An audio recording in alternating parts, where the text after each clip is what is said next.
The 7 captured soldiers stood in a line, hands bound behind their backs, boots removed, weapons confiscated. They wore the dusty blue uniforms of the United States Cavalry, stained with blood and dirt from the ambush that had brought them here. The Comanche women circled them slowly, like wolves examining prey. These weren't warriors. Warriors had already decided these men would live, at least for now. These were the women. And in Comanche culture, the women held the power of life and death over captives. The eldest woman, Nadua, stepped forward. Her face was weathered by 40 summers on the Texas plains, her eyes hard as flint. She had lost 2 sons to cavalry raids. She had watched her village burn. She had earned her hatred. She spoke a single word in Comanche: strip them. The soldiers understood the gesture, if not the language. This was the ritual of humiliation before execution. Remove the uniform. Remove the identity. Reduce the enemy to flesh before reducing him to nothing. But what the Comanche women were about to discover would shatter everything they thought they knew about their enemy. Before we dive into this incredible moment, if you're fascinated by these forgotten stories, hit that subscribe button. It helps the forgotten hearts bring these lost chapters of history back to life. 48 hours earlier. The sun was setting over the Llano Estacado, the staked plains of West Texas. It was September 1871, and a patrol of 10 Buffalo soldiers from the 10th Cavalry Regiment rode in a loose column through a dry creek bed. Their commander was Sergeant Isaiah Cooper, 32 years old, born enslaved in Georgia, freed by war, and enlisted in the army to prove his worth to a country that still questioned his humanity. They were hunting Comanche raiders, or so they thought. In reality, they were being hunted. The Comanche warriors had been tracking them for 2 days, waiting for the perfect moment.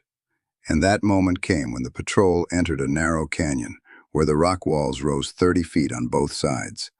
A natural kill box. The attack lasted less than 3 minutes. Arrows came first, silent and deadly. 2 soldiers fell from their horses immediately, one with an arrow through his throat, another through his chest. The remaining 8 tried to form a defensive position, but Comanche warriors poured down from the canyon walls like water. Cooper fired his revolver, dropping 1 warrior. Another soldier, Private James Walker, managed to wound 2 attackers with his rifle before a war club struck him across the shoulder, knocking him from his horse. The Comanche didn't want to kill them all, not yet. They wanted captives. Within minutes it was over. 2 Buffalo soldiers lay dead. 8 were captured, though 1 died within hours from his wounds. That left 7. The warriors bound them tightly, took their weapons and horses, and began the march back to their encampment. The soldiers knew what awaited them. They had heard the stories: torture, mutilation, days of suffering before death. But they were wrong about one thing. The Comanche camp sat in a hidden valley, protected by rocky outcrops and thorny mesquite. Roughly 150 people lived there: men, women, children, elders. This was not a war party. This was a community, pushed to the edge of survival by American expansion. When the warriors rode in with 7 cavalry prisoners, the entire camp gathered to see. The women came forward first. In Comanche society, captured enemies belonged to the women. The men had proven their courage in battle. That was their role. But the fate of captives? That was decided by the mothers, wives, sisters, and daughters of warriors who had fallen to enemy bullets. And these women had suffered greatly. Nadua had lost her husband and 2 sons to cavalry raids over the past 5 years. Kiwana, a younger woman of perhaps 25, had watched soldiers burn her first camp when she was a teenager. Poco Pai, a grandmother whose face bore scars from a cavalry saber, had lost count of how many family members she'd buried. These were not abstractions to these women. War was not politics or strategy, it was personal, It was children's bodies and burned homes and empty spaces where loved ones used to sit. The warriors pushed the 7 captive soldiers to their knees in the center of the camp. Children threw stones. Some women spat. Others simply stared with eyes full of cold rage. Cooper, kneeling in the dust, scanned the faces around him. He was trying to assess which direction mercy might come from. But he saw no mercy here. He saw only what he himself had seen in the eyes of white overseers on Georgia plantations, the look of people who had decided you were less than human. The irony wasn't lost on him. He had fought for years to be seen as a man. Now he would die being seen as a monster, unless something changed. Nadua stepped forward and began to speak. Cooper didn't understand the words, but he understood the tone. She was listing crimes. She was building a case for execution. The warriors had already told their story, how these soldiers had been part of a larger force that had attacked a Comanche hunting party the previous month. The women listening knew these men represented the enemy who had destroyed their way of life. But there was a ritual to follow. In Comanche culture, captives were given to women who had lost family members. Those women could choose: adopt the captive to replace the lost loved one, enslave them, or execute them. Most cavalry soldiers were executed. Their uniforms marked them as the oppressor's warriors. Their skin marked them as the oppressor's people. Except these soldiers' skin would mark them as something else entirely. Nadua walked slowly down the line of kneeling soldiers. She examined each face with the attention of someone selecting an animal for slaughter. When she reached Sergeant Cooper, she stopped. She spoke a single command: "Nasuaru, remove your coat." Cooper hesitated. One of the warriors stepped forward and cut the buttons off his uniform jacket with a knife, then yanked the blue wool coat off his shoulders. Cooper now wore only his undershirt, sweat-stained, torn, clinging to his muscular frame. But the undershirt revealed nothing yet. Nadua wasn't satisfied. She pointed at the undershirt and repeated her command, more forcefully: "Nasuaru." Cooper understood. They wanted him stripped to the waist. This was the humiliation before death. Reduce the enemy to naked flesh before spilling that flesh into the dirt. He looked at his men. Private Walker met his eyes and gave the smallest nod. "Whatever happens, Sergeant, we face it together." Cooper reached down and pulled his undershirt over his head. And everything changed. The gasp that went through the Comanche women was audible. Nadua took a step backward, her eyes widening in shock. Kiwana's hand flew to her mouth. Pocopi actually stumbled, as if she'd been physically struck, because Sergeant Isaiah Cooper's skin was black, not tanned from the sun, not the pale flesh of white soldiers turned brown from frontier life, but deep, dark ebony, the color of rich earth, of night sky, of something entirely outside their frame of reference. For these Comanche women, who had spent their entire lives fighting the Tejanos and the White Eyes, this was impossible. The man wore the uniform of their enemy. He carried the weapons of their oppressor.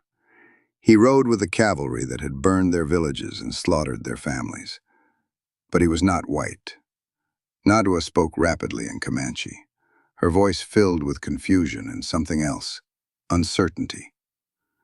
The warriors who had captured the soldiers now stepped forward to explain, gesturing and speaking urgently. But the women didn't understand. How could they? In their entire cosmology, there were Comanche, there were other tribes, there were Mexicans, and there were white Americans. That was the world. Those were the categories. This man fit none of them. Kiwana approached Cooper slowly, as if he might be a spirit or an illusion. She reached out hesitantly and touched his shoulder, not aggressively, but with the uncertainty of someone confirming that what they're seeing is real.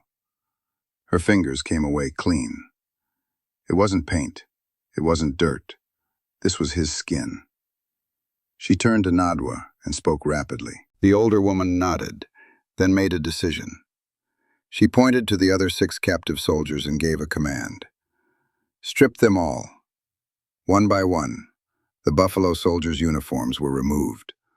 One by one, the revelation repeated itself. 7 black men knelt in the Texas dirt, stripped to the waist, surrounded by Comanche women and warriors who stared at them as if they were creatures from another world. Private James Walker, Private Thomas Green, Corporal Moses Jackson, Private David Freeman, Private Robert Clay, Private Benjamin Wells, and Sergeant Isaiah Cooper. All of them had been born enslaved. All of them had been freed by a war that white Americans fought over their bodies. All of them had enlisted in the Army, seeking dignity, respect, and a chance to prove their worth. And now they knelt before people who were themselves being destroyed by the same forces. Nadua saw it first. She stepped closer to Cooper and pointed at the scars on his back. Thick, raised welts that crisscrossed his shoulders and spine. Scars from a whip. She had seen scars like these before, on Comanche warriors who had been captured and tortured by Mexicans and Americans. She spoke a word. Tuacana? Hurt? Cooper understood her meaning, if not her language. He nodded slowly. Yes, hurt. For many years. She touched one of the scars gently, almost reverently. Then she turned to the other women and began to speak rapidly. The mood in the camp shifted. It didn't become friendly.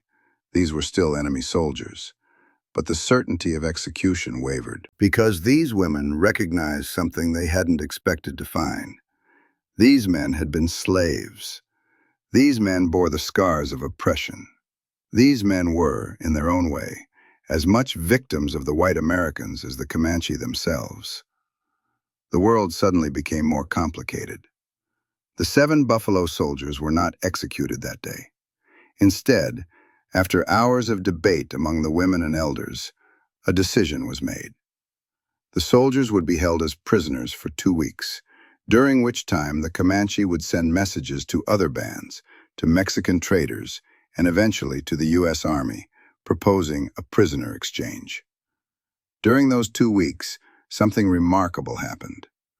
The Buffalo Soldiers and the Comanche women began to communicate, not through words, neither spoke the other's language, but through gestures, through shared meals, through the universal language of suffering, recognized. Nadua brought Cooper food herself on the 3rd day. She pointed to his scars, then to her own, a deep scar across her forearm from a cavalry saber. She spoke in Comanche, but her meaning was clear. We have both been cut by the same enemy.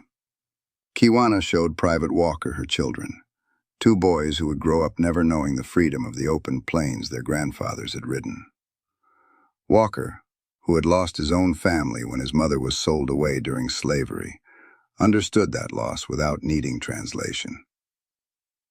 On the 14th day, the exchange occurred.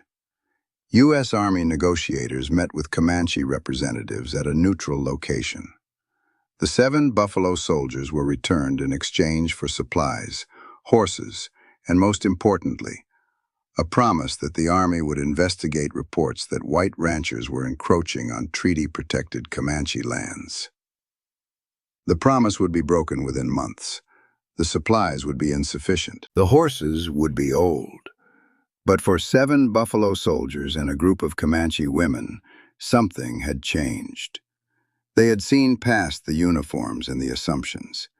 They had recognized, in each other, the scars of people caught between worlds, belonging fully to neither, claimed by both, and struggling simply to survive. Sergeant Isaiah Cooper never forgot Nadua.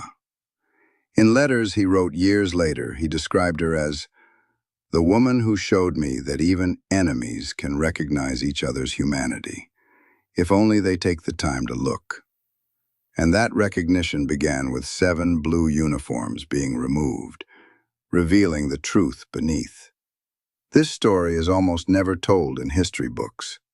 It's lost in the grand narratives of cavalry charges and Indian wars.